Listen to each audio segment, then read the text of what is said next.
வந்தாய்? ஐயோ நான் எதுக்கு சாமி உங்களுக்கு பண்றேன்? பாத்தியா காத்து எப்படி வருகிறது? ஆமா நீங்க வந்தோடனே காத்து மழை அப்படியே வருமான்னு இருக்குது. போங்க ராசி எப்படிங்க? சியா அவங்களையும் பேச சபை என்னை பார்த்தால் உனக்கு எப்படி தெரிகிறது? நான் சொல்ல மாட்டேன். ஏன் அந்த அளவுக்கு நேரம் இல்ல. சியா சபைக்கு பணிவான வணக்கம் செய்.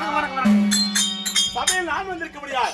நான் ஆண்கள் அறிவாயா என்ன? ஐயோ சொல்லுங்க, அதுக்கு தான் மறுபடியும் முதல்ல சகோதர தேசம் என்று சொல்லக்கூடிய காந்தாரபுரி ஆண்டு வரக்கூடிய என் பெயரோ சகல தந்திரம் மந்திரம் மாயாஜலம் கூடுவிட்டு கூடு வாய்ப்பு சகலத்தையும் கற்ற என் பெயர் தான் மன்னன் தகுதி ராஜன் என்று அறிந்தாயா என்ன?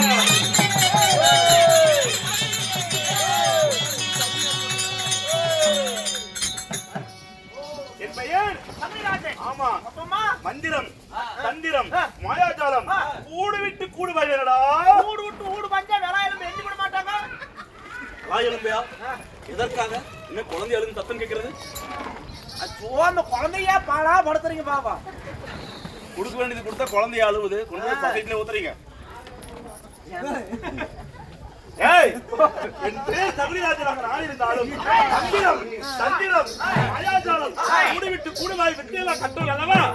அப்படிப்பட்ட நான் யாருக்கு மகனாக பிறந்தவன்? என் தந்தையாரோ விவேகராஜன், தாயாரோ சுகுணவல்லி. இருவருக்கு நாங்கள் சரியாக 114 பேர் பிறந்தோம்.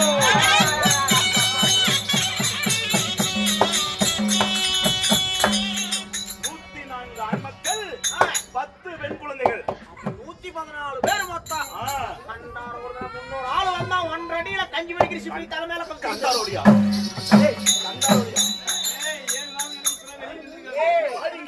பார்த்தால் கிழவன் எதுவும் செய்ய மாட்டேன்னு நினைக்கிறாயா? வாயில விட்டு பின்னாடி இழுத்து விடுவோம் ஜாக்கிரதை. நீ புளித்து போடுவ அப்படியே. அது கொஞ்சம் கஷ்டம் இருந்தாலும் என்ன கேட்க துணிகிறாய்? இப்ப எங்க இருக்கீங்க? எந்த நாட்டில் இருக்கீங்க? என்னுடைய நாடு காந்தாரபுரி. ஆனால் நான் இப்போது இருப்பது எங்கு தெரியுமா?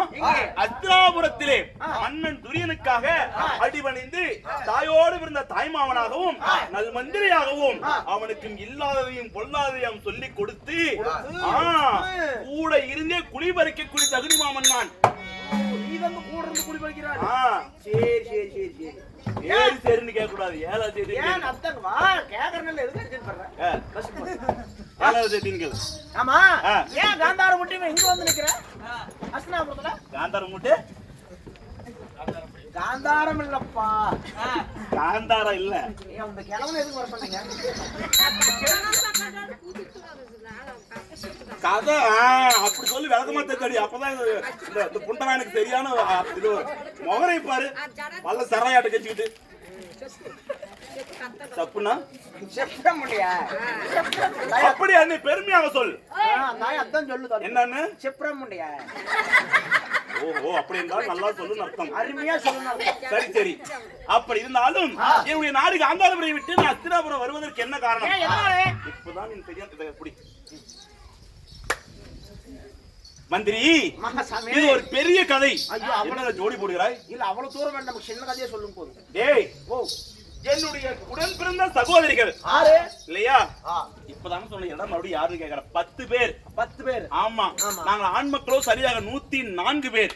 அப்படி இருக்கும் தருவாயில அஸ்தினாபுரத்து வேந்தன் யாரு?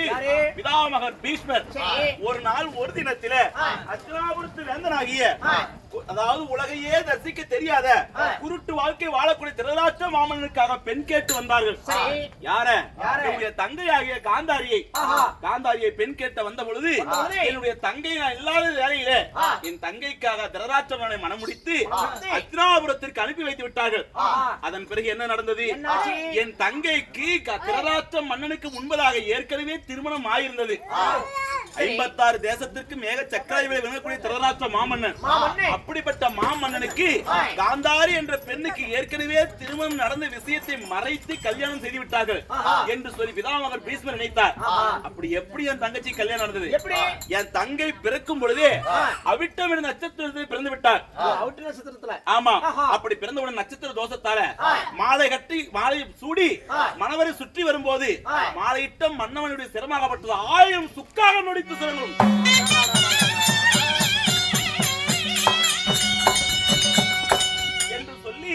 அவருடைய ஜாதகத்துல ஒரு பலன். சரி. அப்படி இருக்கும் பொழுது என்ன செய்தோம்? என்ன பண்ணீங்க? எந்த ஆம்பளையாவது கல்யாணம் பண்ணிக்க வருவானா இப்படிப்பட்ட ஒரு பெண்ண? யாருமே வர அப்போ நாங்க என்ன செய்தோம்? ஆட்டுக்கெடாய முன்ன வச்சு அழகா மணவரை ஜோடித்து அதிலே என் தங்கி அமர வைத்து ஆற்றங்கரையோரம் அழகான திருமணத்தை ஏற்பாடு செய்தோம். ஆமா, ஆட்டுக்கெடாயுடைய கரத்தை தாலியை கொடுத்து என் தங்கையாக காந்தாரி கழுத்துல கட்டி உடனே ஆட்டுக்கெடாய் பட்டார் என்று வெடித்தது. இப்படி ஆட்டுக்கடாய் ஏற்கனவே கணவனாக கொண்டு மாண்ட பிறகு இந்த உண்மையை மறைத்து விட்டு நமக்கு கல்யாணம் செய்து கொடுத்து விட்டார்கள். இப்படிப்பட்ட காந்தாரபுரி அரசர்கள் 104 பேரையும் சும்மா விடக்கூடாது என்று சொல்லி தந்தையார் முதல் கொண்டு எங்கள் அனைவற்று பேர்களையும் அத்திராபுரம் தரதரா என்று இழுத்து வந்தார்கள்.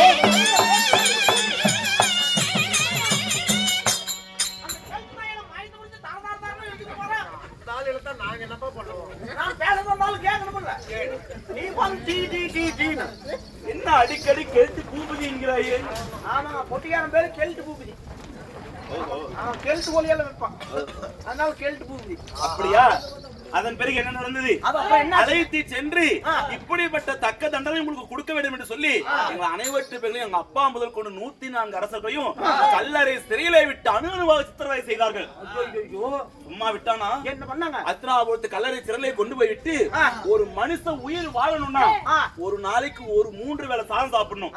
அந்த 3 வேளை ஒரு வேளைக்கு சாப்பிடும் பொழுது தன்னுடைய கரத்தால் 32 பிடி சாதத்தை சாப்பிட்டாதான் ஒரு மனிதனுக்கு வயிறு நிறையன்னு சொல்லுவாங்க. ஒரு வேலைக்கு சாப்பிட்டா 32 பிடி சாதம் சாப்பிட்டாதான் ஒரு மனுஷனுக்கு வயிறு நிறையும். கம்மியா சாப்பிட்டா குறை வயிறு தான் என்னைக்குமே. ஆனா அப்படிப்பட்ட எங்களுக்கு என்ன தெரியுமா செய்தான்? 104 அரசர்களுக்கும் ஒரே ஒரு வேளை சாதம். அதுவும் எப்படி? இந்த தொட்டாங்குச்சி இருக்குது அல்லவா, அந்த தொட்டாங்குச்சியில ஒரே கட்டி கூழ் மட்டும் ஒரு நாளைக்கு. ஆமா, அப்படி கொடுத்து இந்த அங்கத்தில் வாழ முடியுமா? சிறுக சிறுக உணவளிக்காமலே கொல்ல துணிந்தான். அப்பொழுது எங்க அத்திராபுரத்து வேந்தர்கள் சொல்லிட்டு வந்து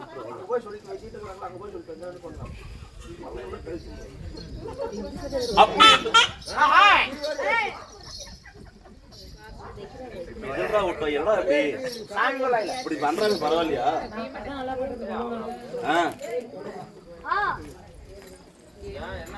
ஆட்டவர் எடுத்தார வெளிக்கிட்டு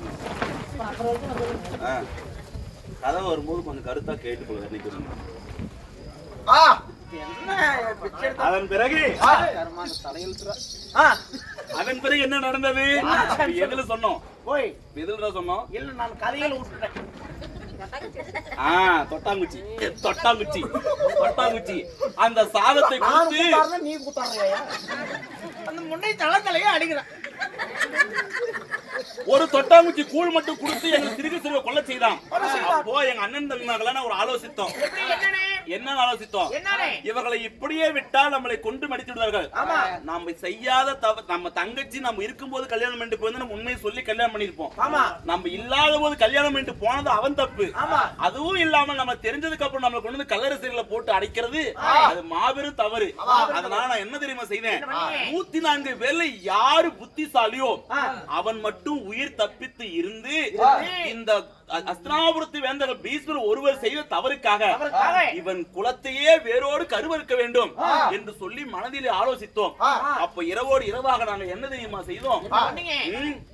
என் அண்ணன் தம்பிமார ஆலோசித்தோம். ஏன்னா ஆருக்கு அறிவு இருக்குன்னு தெரியணும்ல.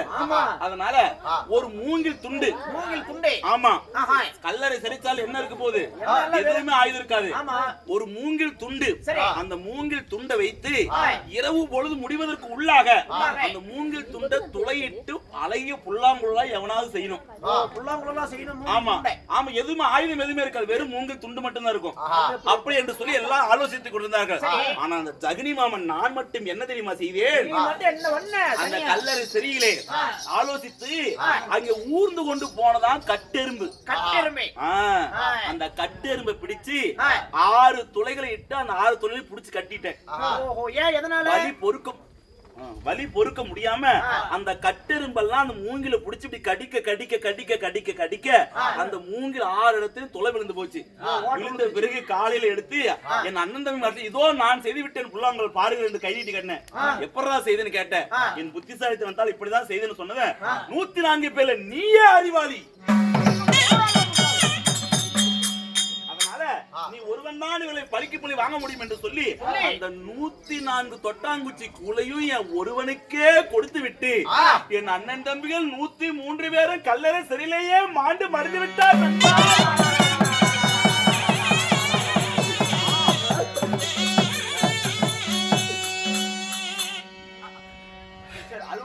அப்படி மாண்டு படித்த பிறகு நான் என்ன செய்தேன்? பழிக்கு பழி வாங்க வேண்டும் என்று சொல்லி சூரியன் வந்து பார்க்கும் பொழுது தாய்க்கு பிறகு யார் என்பார்கள்? தாய் மாமன். நான் தாய் மாமன் உறவுன்னு உனக்கு ஒருத்தனுக்கு வேணும், என் ஒருத்தரை மட்டும் விட்டுவிடு என்று சொல்லி அவனத்துல மன்றாடி உயிர் பிழைத்து நான் பிச்சை கேட்டு வாழல, அவனை எப்படியாவது கருவறுக்க வேண்டும் என்று சொல்லி கங்காணமானது கட்டி அதன் பிறகு பாண்டவர் பங்காளிகள் கௌரவர்கள் எதிராளிகளாக மாற்றி இருவருக்கும் சண்டை சமுதாயத்தை ஏற்பட்டு நாட்டையே பிரித்து அழிக்க செய்ய வேண்டும் என்று சொல்லி இப்பொழுது என்ன தெரியுமா செய்து வைத்திருக்கிறேன்? இருவருக்கும் பெருத்த பகையை உருவாக்கி வைத்து விட்டேன்.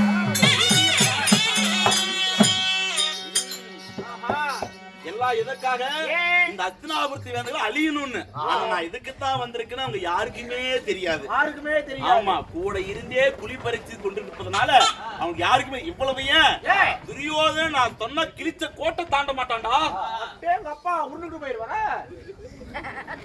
அப்படி இல்லப்பா, நான் இருக்கிறேன் என்பதற்காக என் மாமனுடைய இந்த உலகத்துல வேற எதுவுமே பெருசுன்னு சொல்லி அஸ்தினாபுரத்தில் இருக்கக்கூடிய காளி கோயில் இருக்கக்கூடிய காளி கோயில் பீடத்தை இடிச்சு எரிஞ்சிட்டு அந்த பீடத்துல இந்த மாமன் சதுரி மாமன் என்ன கொண்டு வந்தாரு பார்த்தா கொண்டு போய் இடிச்சு தோறு போட்டான்.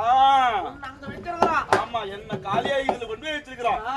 நீ என்னைக்கு அந்த காளியை போறியா தெரியுது? காளியா ஓஹோ, நீ வந்த விஷயம் என்ன? என்னமோ மேல் மூச்சு கீழ் மூச்சு வாங்க வந்திருக்கிற போல தெரிகிறது. உங்க தங்கச்சோட பையன் என்ன உங்க வீட்டுல எலவாயிடுச்சா என்ன? இல்ல, அது ஆனதெல்லாம் தூக்கி போட்டு வந்து 1 மாசத்துக்கு முன்னாடி. என்னடா சொல்றா? உங்க தங்கச்சோட பையன். தங்கச்சோட பையன் இல்ல, யாரு கூப்பிட்டா? துரியோதனன். போலாம். அப்பா மூடி.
தூக்கி விடுறானா? எதெல்லாம் தூக்கி விடுற?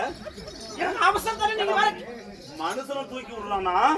என்ன ஜிப்ப கட்டி வாயில வைக்கிற நீ? அட நீங்க உளுந்த பதட்டத்துல என்ன தலைய முடியல கால முடியல கர்மாந்திரம் நமக்கு நட்டு கொடுத்துறாரு. கையா தூக்கு. ஐயோ போங்க.